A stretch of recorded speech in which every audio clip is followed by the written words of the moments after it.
This is an iHeart podcast. Guaranteed human.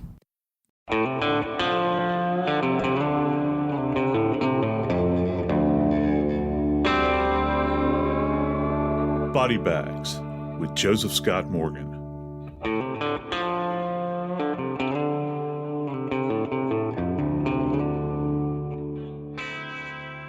Have you ever been walking in a parking lot, perhaps, and you look down on the ground and you find money? I think the most I've ever found was probably a $20 bill that was laying on the ground. And big deal, it's $20 of found money. I think it was 1828 in North Georgia, outside of a town that became known and is currently known as Dahlonega. Did you know that there was a deer hunter that was up there? And he was walking along. His name was Benjamin Parks. He's walking along and he stumps his toe as he's hunting for a deer on a large rock. Well, what he thought was simply a rock. And he picks this thing up and he looks at it and it is filled with gold. Can you imagine that? That find that Parks had that day led to, prior to the gold rush in San Francisco, the 1849 gold rush, was the largest find of gold in America to that time. And still you can find gold up in that region, but the gold was everywhere, they claimed. But they finally had to begin to mine for it. As investigators, wouldn't it be great if we could go out to scenes and have forensic evidence that was just there? But sometimes you gotta dig. Sometimes you gotta remove things and examine not just the front side, but the back side that you can't necessarily appreciate without disrupting a physical structure. We're going to revisit, for the next few moments, the Gilgo Beach murders and what has come to light in court in the last few days. I'm Joseph Scott Morgan, and this is Body Bags. Wow. Imagine finding a chunk of gold, Dave. Wouldn't that be something? And you don't have to get your hands dirty. You just stump your toe on. I mean, stumping your toe hurts, right? But I'd be willing to endure the pain of a stumped toe if I knew that I could stumble over a boulder.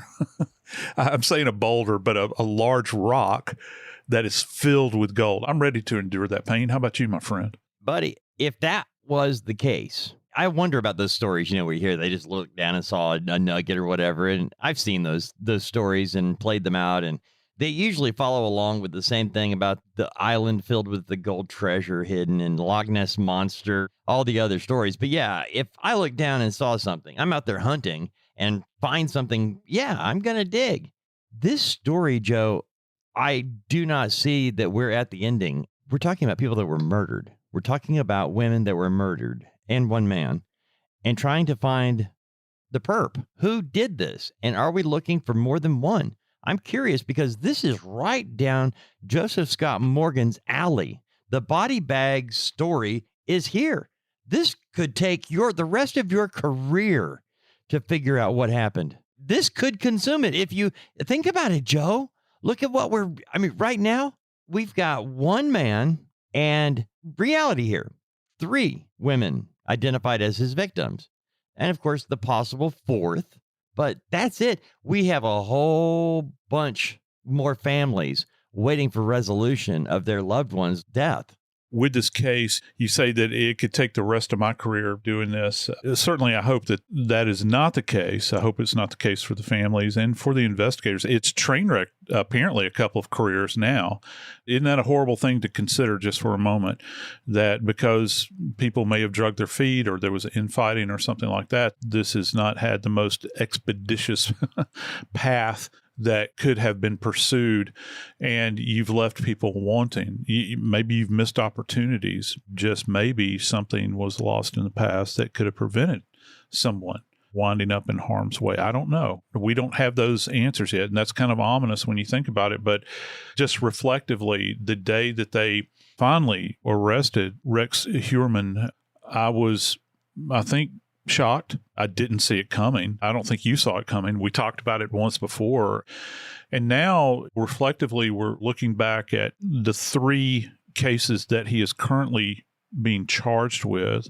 And then there's one more that he's suspected in. They're really taking a hard look. I've heard other people say they anticipate that he may be charged in that case. I don't know yet, but certainly when we began to see kind of the depth and breadth of everything that was involved here and kind of concentrically located in this ranch style, I guess you'd call it a ranch style kind of 50s, 60s home, 50s, 60s model home there in Massapequa Park. Hey, dude, it's 26 minutes door to door from that domicile to Gilgo Beach, where these four were found.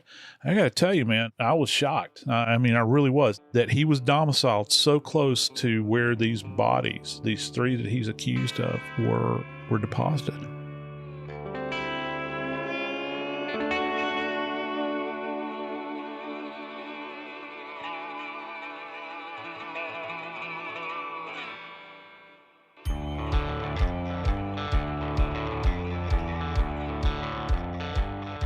You get involved in projects in your life and you look at it and you stand there and you see the depth and breadth of what you have to accomplish as it's laid out before you, and you think, I'll never get done with this task. I got a couple of things on my plate like that right now, Dave, but I got to tell you, they just have had this hearing where Rex Humerman appeared. I guess it was August 1st, 2023.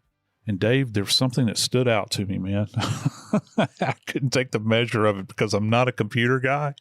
They turned over, they being the state, now get this, 8 terabytes. And this included everything from autopsy reports to, I understand there's some anthropological reports, there's DNA, there's crime scene photos.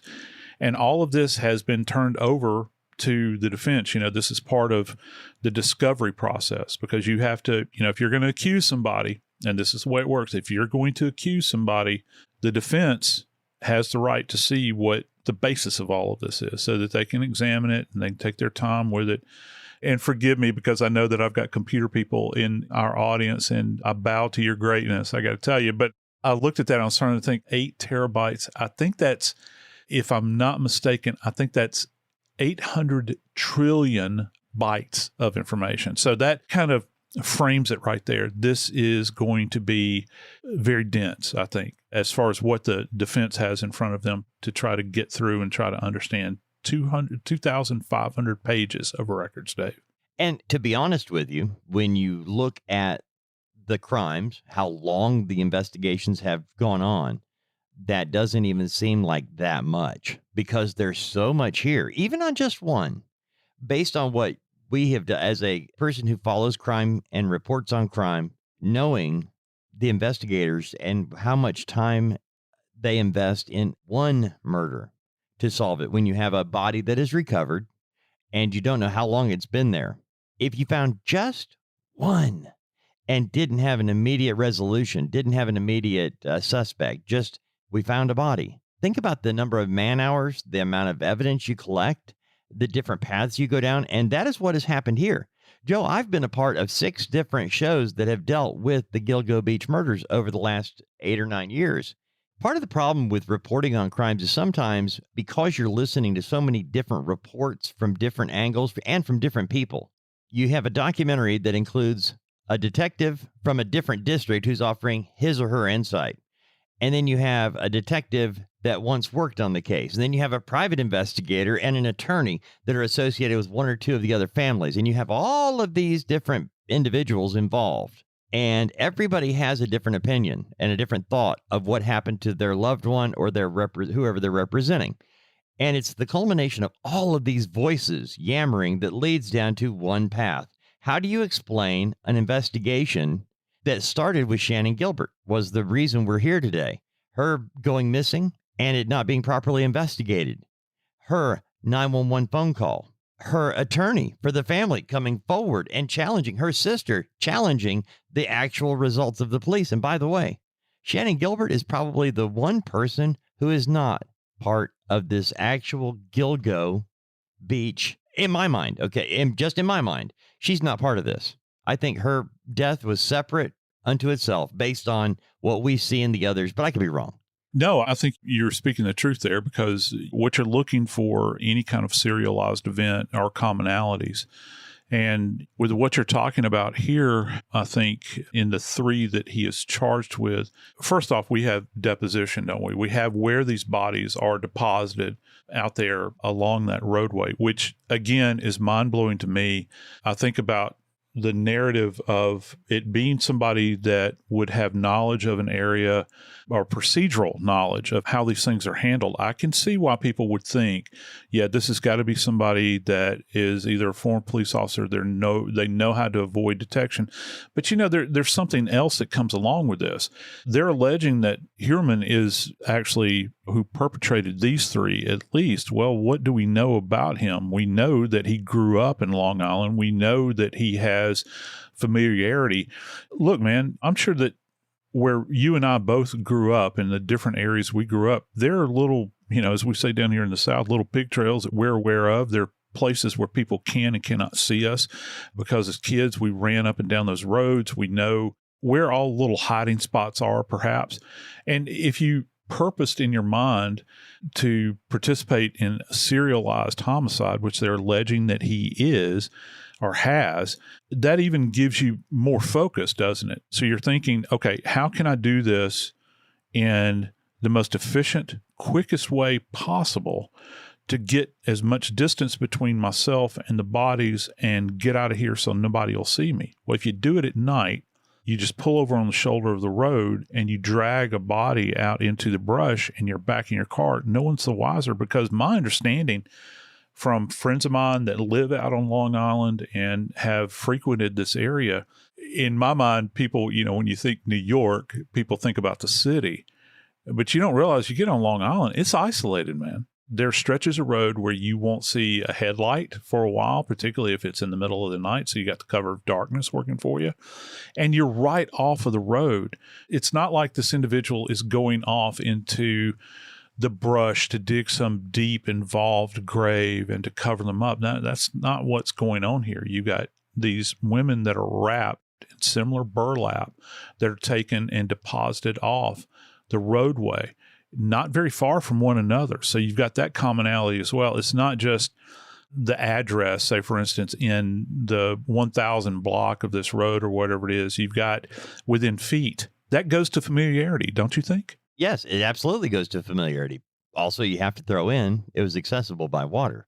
And for somebody who, say, is a duck hunter, used to being in water that is not very deep, marshy area, and that's what we have in Rex Humerman, is an avid duck hunter. And the area actually quicker to access by water and by a boat. And if you're out there in the middle of the night or at dark, tough to find, tough to see. And you've got the noise of the road, you've got the noise of the water. People don't realize that it's not quiet when you're near water. It's oftentimes loud. There's a lot going on. So, I've got a couple of questions for you, Joe, that I'm serious. I really need these answered. At this point, yeah, when he goes into court the other day, Hueurmann does, and it's probably going to be our last time. You mentioned the amount, purely the amount of the evidence, the terabytes of evidence. But my question here is, why is it now that they just are having to request a cheek swab for his DNA? I thought they would have already had that.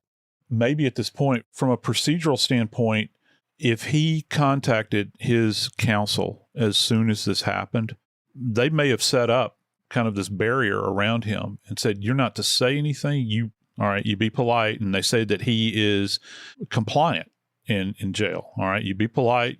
You respond to their questions. Anything regarding an evidentiary request or anything, it has to come through me. And I'm sure that the attorneys did that as well. So they've been trying to negotiate where the investigation is, I think, and this is a great demonstration of this.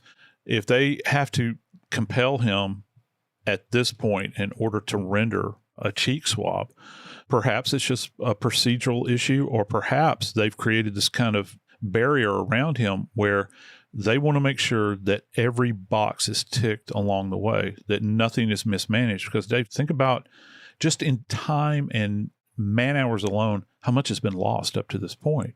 So to me, it seems as though that they will be taking their time moving forward. They have to have it, though, because it's essential. They need to harvest that DNA directly from him.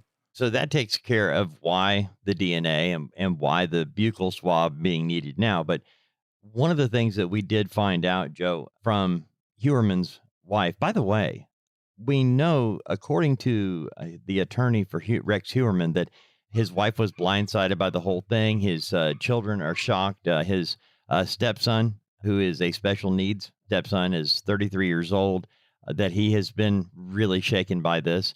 And their daughter that he shares with his wife, she too was shocked. They are devastated by what has happened because it came out of left field. But his wife has actually been communicating with him, according to Rex Huermann's attorney. They've actually been talking since he's been in jail, which kind of was a shocker for me on one way, but totally understandable on another, because if she didn't know and had no hint of what was going on in his other world, then she's probably got a lot of questions. But I have a feeling that his arrest actually answered a lot of questions for her, don't you think? Yeah, they've tried to marry up the times where her and these kids were out of town. And some people are speculating that the disappearance of these poor victims kind of coincides with the timeline where they think that she may have been out of town. Now, what does that mean? Does that mean that he took that opportunity to go out and hunt specifically for these victims? Does that mean even as if that isn't ominous enough, that there's a chance he may have brought a victim back to that home? They talked about the police at least had some type of evidence that something had taken place in the house itself. Well, it looks like the bathroom, based on what his wife is saying. Yeah, you remember I was talking about finding gold, and I've been a part of many death investigations, and it's amazing the length that crime scene investigators go to, and they have to, literally disassembling the interior of a home. Obviously, you have to keep it still structurally sound, but the image that's going to stick with me is that image of the bathtub. It's a vinyl bathtub, and it has been cut out, or the side has been cut out so that they could access beneath. You can see it. You can kind of see the bowl of the bathtub itself from an interior view, and there's that dark space beneath there. And the question is this, from investigatively, as you track back, you think, well, was that bathroom renovated at any point in time? Had a renovation taken place at some point in time that would compel the police to say, okay, during the course of these disappearances, the bathroom was renovated. Is there a chance that something could have been deposited beneath this area where the bathroom was put in?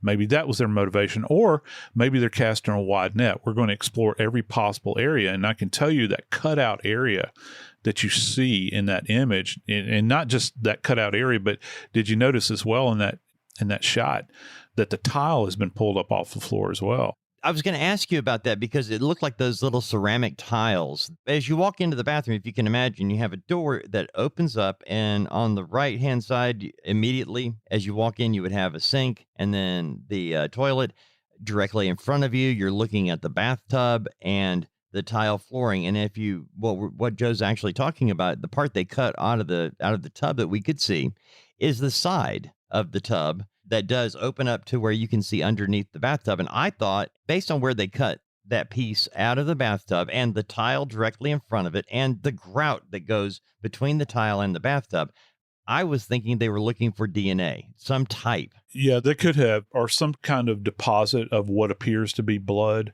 Maybe they just want to have the optimum opportunity to explore the surfaces and leave no stone unturned. And, just looking at the bathroom itself, it looks newer than certainly the construction of the home. It's got I guess they refer to the tiled walls as kind of I think they refer to that as subway tile. It looks newer certainly than something that fits the circa of the home. So that's probably a targeted area. And another problem here, Dave, relative to this dwelling, is that apparently the folks that live here, I'll say it plainly, they're pack rats. You've got stacks and stacks of stuff. I think that some people would like to portray this as, well, the police moved all this stuff around and they just kind of piled it. No, I think that this is a normal presentation within this home. Well, from the very beginning, the police said that it was cluttered, and that was a polite term to use. That's a very polite term to use. Yeah, it is. So can you imagine, though, walking in there and you're looking for, just for a second, imagine how overwhelming this might be from the perspective of a forensics issue. Are you going to be looking for trace evidence? You also have to, in this weird kind of way, think like a perpetrator might. Okay, I'm going to take advantage of the natural structure of my environment, the fact that nothing ever gets thrown out here. And if something has gone on, I can hide something within all of this. And no one will ever be any of the wiser because only I know that it's going to be here. It's so defeating to walk into an environment that is just strewn with all of this stuff. And I think that it would be defeating to anybody that perhaps maybe was a police officer and they were going to do a search. So they've had to go through all of this stuff, Dave.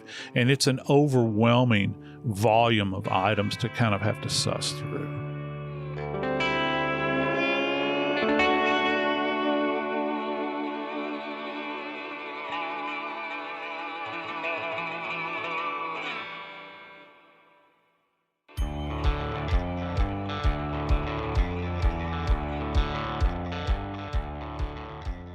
We've waited all these years for an arrest to be effected. It's happened. We've got an appearance in court, charging. We've got evidence collection. We've got 8 terabytes of data that has been turned over to defense. Dave, we're right on the precipice of this thing heading toward a court date at some point in time. It's going to take a while to get everything, I think, prepared from the perspective of what they're going to have to do just for these 3 cases.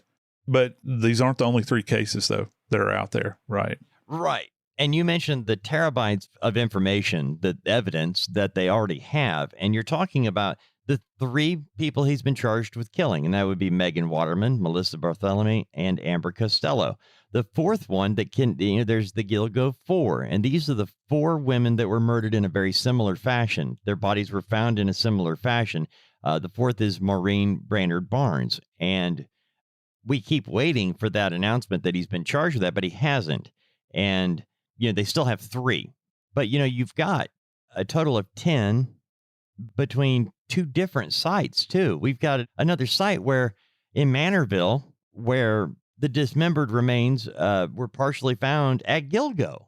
How do you come onto a crime scene, Joe, and you have these 4 similar victims, but in the same area, you have other victims, but they're not the same. And in fact, you've got dismemberment and another drop zone.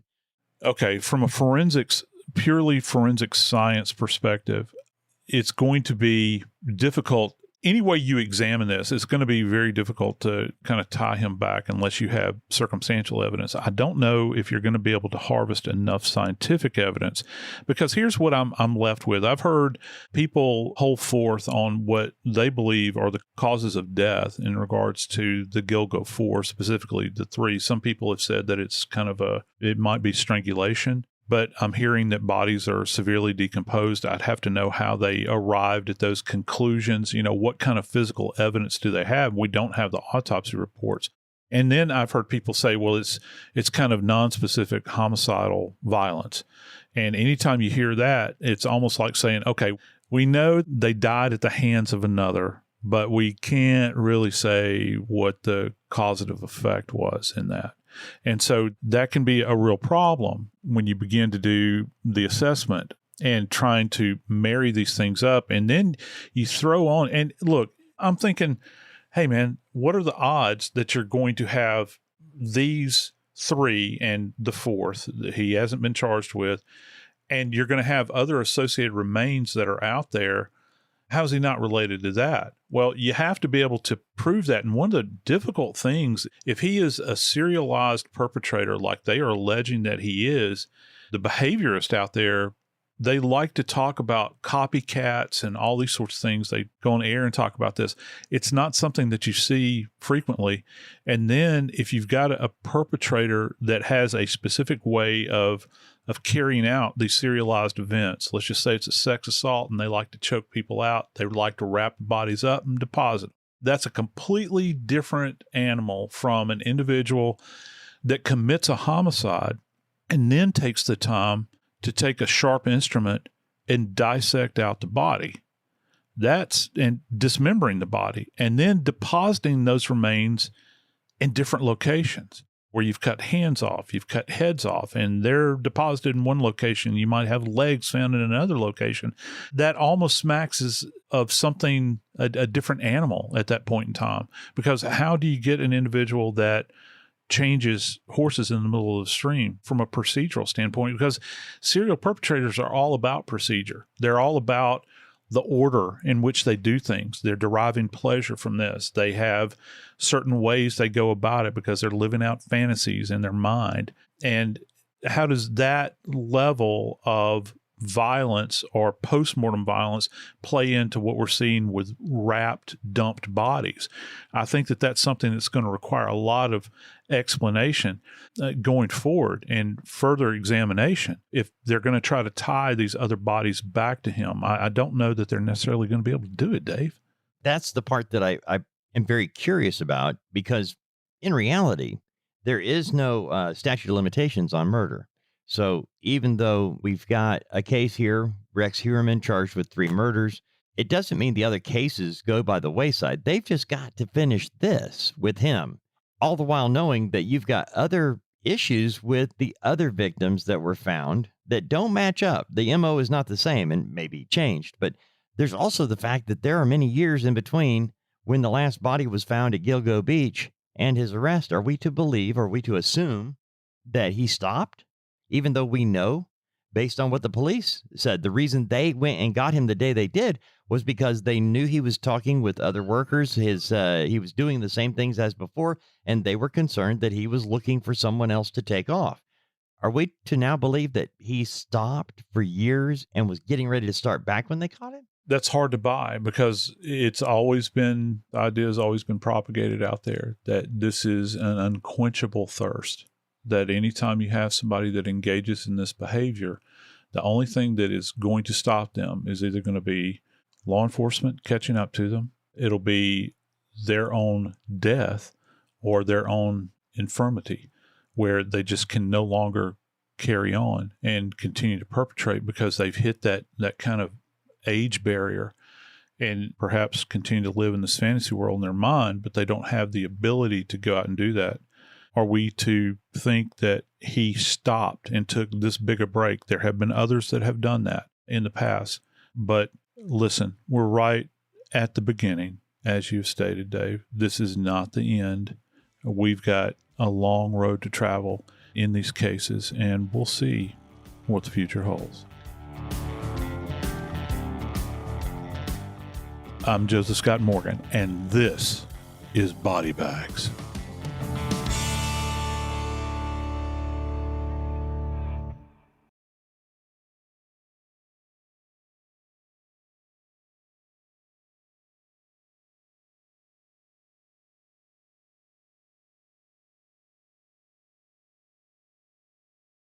This is an iHeart podcast.